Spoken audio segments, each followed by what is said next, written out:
hello. It's been a minute. Um, Back on the grind, working and taking care of some business. So I just had a conversation with one of my friends, girlfriends, about whether a guy likes her and is she uh, she got some signs from this guy that he was sending her some cues and she wasn't sure if he was relationship ready, um, or he was on what I call sexual games. And to me, sexual games, it's funny because when I say that, people are like, what is a sexual game? Is there players in it? And for me, it's just a way to make me laugh off a sign of disrespect, honestly, because, you know, when a guy comes to you in a sly way, like, what are you doing later on? Or, I don't have any complaints about, you know, uh, my dick, or, I have big shoes. You know what that means? I feel like it's a sly way of indicating to a woman that he would like to engage in sexual relations with her.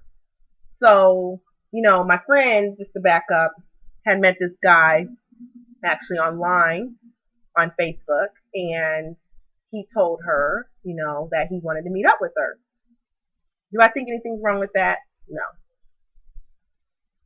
Then they went out, and on their first date, he said a couple of sexual innuendos to her, and she didn't respond. And I think that that was a critical mistake because when a guy plays sexual games, I think that us as women, when we let it slide, it's an act that indicates to them that we could be open to whatever sexual suggestion, or that we are,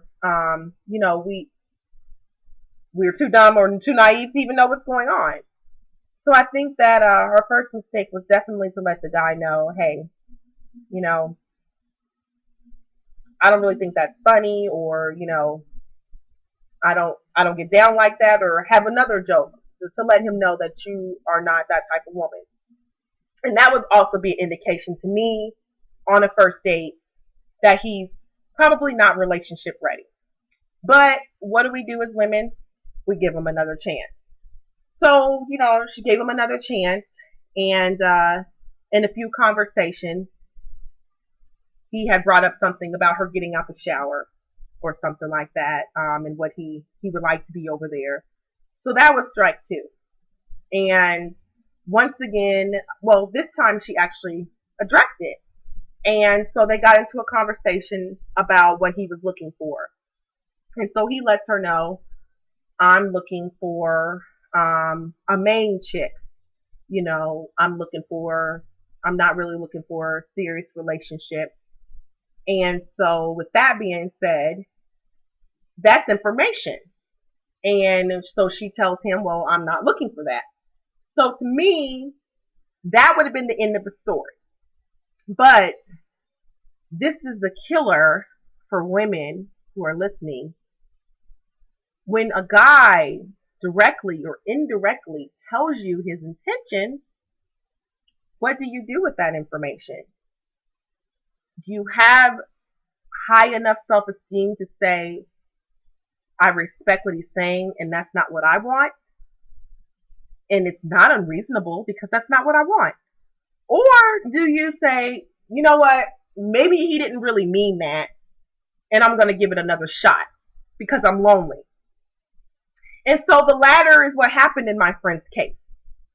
And so after that, he's been over to the house and he told her, I didn't really mean that.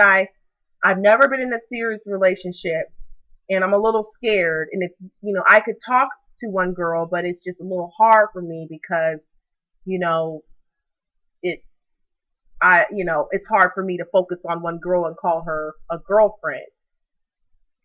So that would have been sending me red flags all over. Because number one, saying that you've never had a serious relationship at the age of 25 indicates to me that either you're lying or you didn't consider relationships serious, which is a whole bunch of other red flags. If what you said is true. And the fact that you have a hard time calling someone your girlfriend without justifiable reasons indicates to me that you have a hard time committing. But guess what? My friend was satisfied with that answer because he was giving her a little bit of hope that something could work. And so this is my, and I'm going to make part two. Women, don't ignore the red flags. Men, don't ignore the red flags. When someone is honest with you through their actions or through their words, which you hold actions at a higher level, because it's hard to explain why you didn't or you did do something when it's in front of your face, you know the answer. You know, listen to it and self-reflect and say, is this satisfactory for me? Now, I'm not talking about when someone says, yeah, I'm working at Borders and I'm going to school and I don't have a lot of time because I'm doing this, but I want to make time for you on the weekend or something like that. That's not a red flag because it's consistent with your values. You want a hardworking man that can commit, that doesn't put pleasure before work, but as well can balance his schedule for you and put time in for you. That's excellent.